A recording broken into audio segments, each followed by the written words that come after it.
Bonjour, bienvenue chez Joshua Traiteur. Le lot de la pondu. Donc, nous allons faire du pondu.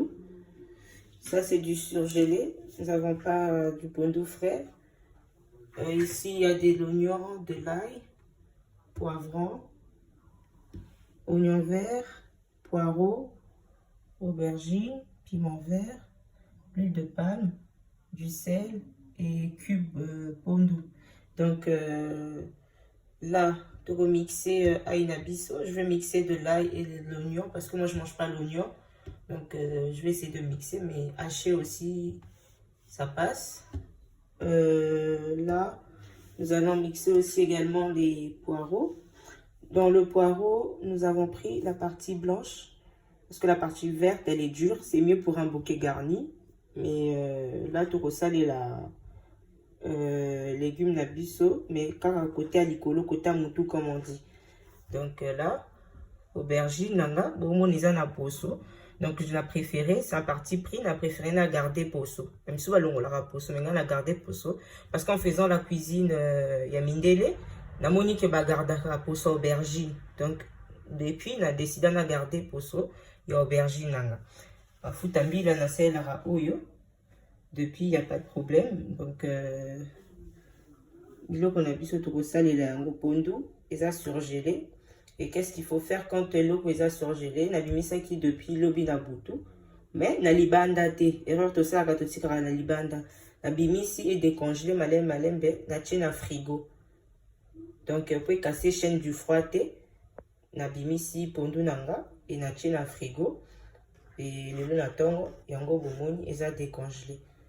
Du coup, dans la kisibino, et puis on a rosé là, qui peut cocher concombre, ou cocher aubergine sénégalaise, ou babengi solo.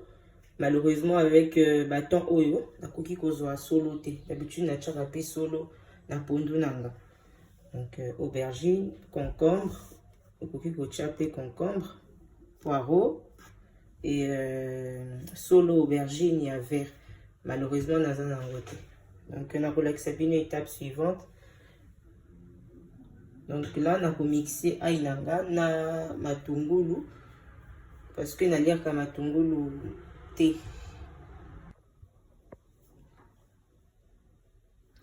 Pour na pondu na biso, nous avons besoin d'un poisson. Nous avons besoin du poisson que nous avons bouilli à l'avance et mietté. Donc na tokisaki na longoli mekuwa pour na rocha na kati ya pondu. Comme je ne peux pas tout montrer parce que le pondu c'est une cuisson longue, 2 heures, 2 heures et demie. Le temps à vous préparer, babilo, cognon, sort, la moto et tout caca. Donc vraiment ça prend du temps. Et je ne peux pas tout montrer, mais au moins je vous dis ce que j'ai fait. Na tokisi, na longoli miku, na émietté, na longoli miku, barré. Et puis na émietté, na tchina sali. Donc il y a un peu de salé là. Aïnanga na batungulu nazo mixer sikoyo bon na la sabino. Donc pondu toujours départ à froid. Donc toko banda départ à froid, toko tchana nzungu et to tche ba épice na biso mai de toute façon na relax sabino ba étape nyonso tout. Donc bogomo na ndenge nini toko sala pondu na biso.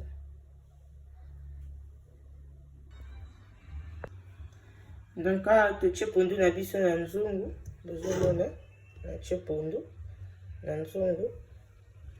Choix ya nzungu est très important parce que ndenge tokotia ba légumes na biso na pondu et il y a beaucoup de choses donc il faut nzungu ezala vraiment na capacité ya kozwa biloko nyonso tona po ezala serré te pona kobela plus facilement sinon te et vous avez la difficulté à kobela. Donc pour que ça cuise bien il faut que nzungu na biso ezala assez grande pour que biloko na biso ebela bien. Ala na tche pondu ce qu'on a banda bocha ba légumes nanga moko nazo lakisa bino ndenge nazo tcha ba légumes.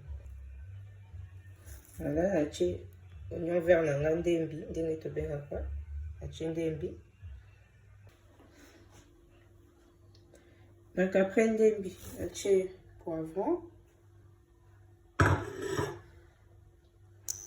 Ensuite, na ye kotia ail, oignon, na poireau na mixé. Donc on a ndembi, poivron, ail, poireau, matungulu mixé. On a eu voilà. Comme je dis, ils ont départ à froid. Donc motonanga ils ont vraiment nassé. On appelle ici réchaud, mais la moto assez parce que départ ils ont à froid. Voilà. Aubergine nanga. Pilipili ekoti. Normalement on a tchaka pilipili vers la fin, mais bon. Pilipili ekoti. On tcha aubergine. Nakati ya nzungu nanga. Poivron, matungulu, ail, aubergine, na ndembi.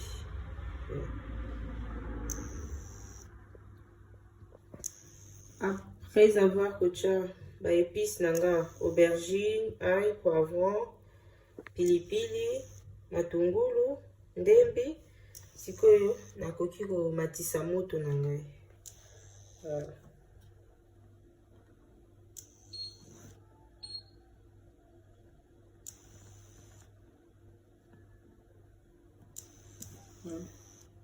Tokotika yango etoka ti sola mobeso ekobima nde après tokobakisa biloko misusu.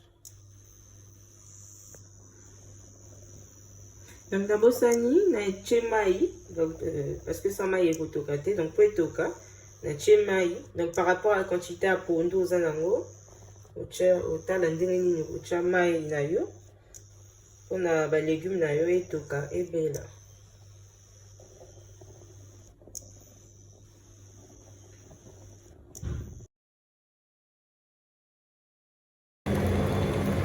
Alors on peut voir que pondu na biso ezotoka. Toche na fait vif et pondu ezotoka. Après tokobakisa biloko ezangi o etikali pardon. Kati ya pondu na biso. Donc là tozotika ngo etoka nanu ebela sola mobeso ebima. Après tokobakisa avant ça tokobakisa mbisi na biso et après tokobakisa mafuta na pondu na biso et puis tokotika lisusu etoka. Dans ce stade là tozobalusa te, kobalusa ngo après et de préférence avec une spatule en bois, c'est mieux. Na luto ya linzanza te ya libaya c'est mieux. Bakisa mbisi na biso tobombaki na frigo. Voilà, bakisa mbisi na kati ya pondu na biso. Au bout d'une heure tobakisi mbisi na biso. Ozomona. Voilà.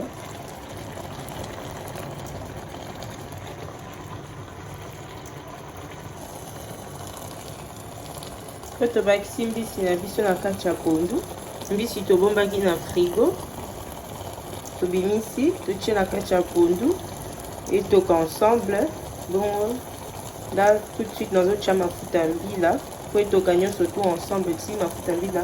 Et comme ça sur la mouveuse. En fait, na tchaki poisson na ngai en même temps parce que comme ici etoka qui à part pour la surcuité et comme à ma cassité comme à le quoi chewing-gum d'ailleurs que chango déjà que le fait après que pondu et si etoki yango monko avant d'ailleurs que baccès au poisson nanga na sima n'est-ce qu'on a kocha mafuta mbila pour mafuta mbila pe bimisa sur la mbeso après na relaxa bino suite. Voilà, kazocha mafuta mbila nanga.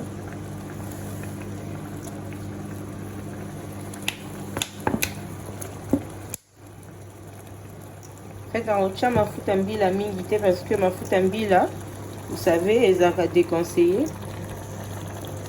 On tient mafuta mingi te parce que après on rebakisa mafuta il y a huile d'olive en fait pour on casser même amertume mafuta mbila et puis pour on compléter mafuta on tient huile d'olive parce que mafuta mbila ils ont vraiment bien été pour la santé. Là on a ici sous ma moutier.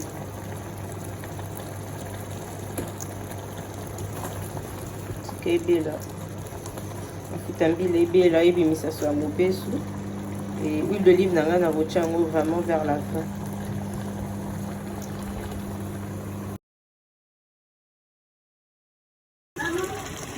Après kotia mafuta sikoyo après kotia mafuta na biso etikaki etoka ozomona ndenge ezotoka na mafuta. Voilà, sur la modeso mafuta ebimi oyo nakotia huile d'olive nanga mpona kokomplete mafuta. En fait atiaki mafuta mingi te, bozomona mafuta eza mingi te.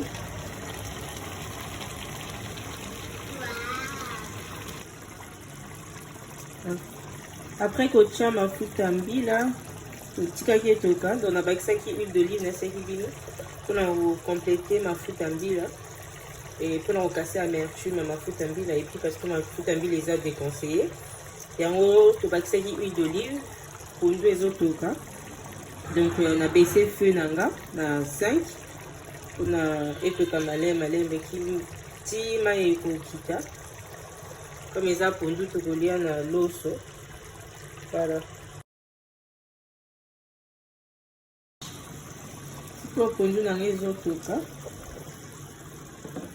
donc natie cube nanga ya pondu, natie na mungwa, natiki yango etoka na feu doux po mai ekita. Natie na feu doux, natie cube nanga ya pondu, natie huile d'olive po mafuta emonana mwa moke, mafuta mbila natie moke.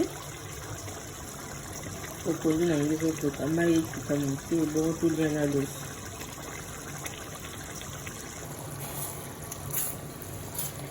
Voilà, pondu ebeli tozomona atiaki na feu doux na 5 po ekauka.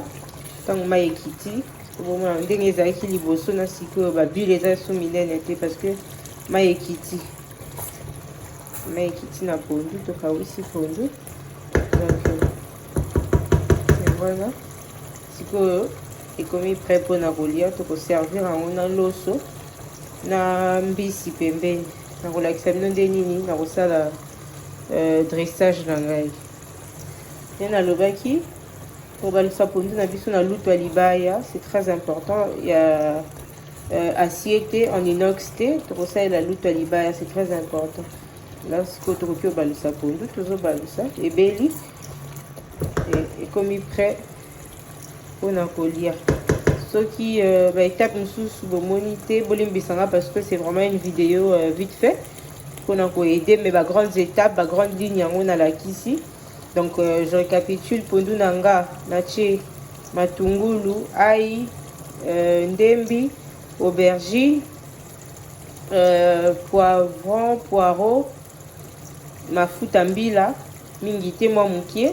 Natie lisusu huile d'olive mpona kokase bololo ya mafuta mbila to arrière goût ya mafuta mbila. Et puis parce que mafuta mbila eza déconseillé, yango natie huile d'olive. Mpona bao balingi huile d'olive te bokosalela kaka mafuta mbila, donc ça dépend. Et puis nalakisi bagrandes étapes nde nini nalambi pondu nanga.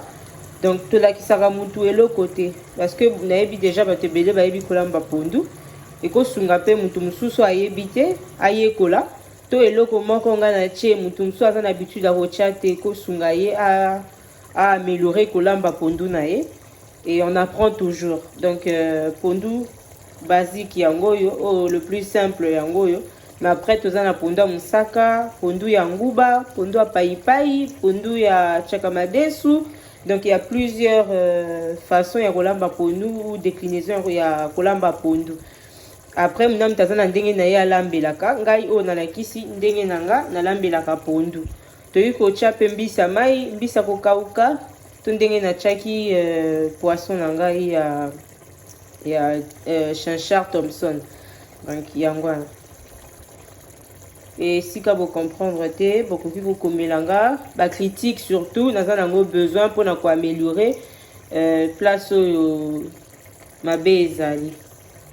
Voilà. Merci beaucoup. Pondu ebeli to servir yango na loso na malangwa. Pondu yeyo totie loso pembeni, malangwa. Sikoyo tokoki kolia, ezobimisa solo kitoko. Pondu na biso ebeli. Donc Ce qui vous a la remarque, tout est comment vous comprendre, te tout na ko hésiter te, ko expliquer bino. Donc, kolambe sukate, nous n'avons pas ndenge na lambaka, ngana l'explique bino ndenge o ngana lambaka pondo. Donc, ce qui est ko aider mutu moko, c'est déjà ça. Voilà. Dressage est très important parce que le visuel ça compte dans la cuisine. Tout ça il aura 5 sens nabiso, la vue, l'odorat, le goût et le toucher. Tout ça il aura tous les 5 sens. Donc le visuel aussi est très important pour mutu ayoka posa rolia biloko. Ça commence déjà par le visuel. Donc comme on dit, on commence à manger par les yeux et puis par la bouche. Ensuite par la bouche. Donc il est très important. Donc tout ça aura toujours effort et à redresser ça nabiso de façon que épée ça monte pour ça et à colia. Napesi bino nyonso merci d'avoir suivi cette vidéo. Tout ça na pour nabino, ba critique nabino pour permettre biso kakato avancer, ba conseil, ba encouragement, on en a besoin aussi. Donc merci beaucoup. À bientôt.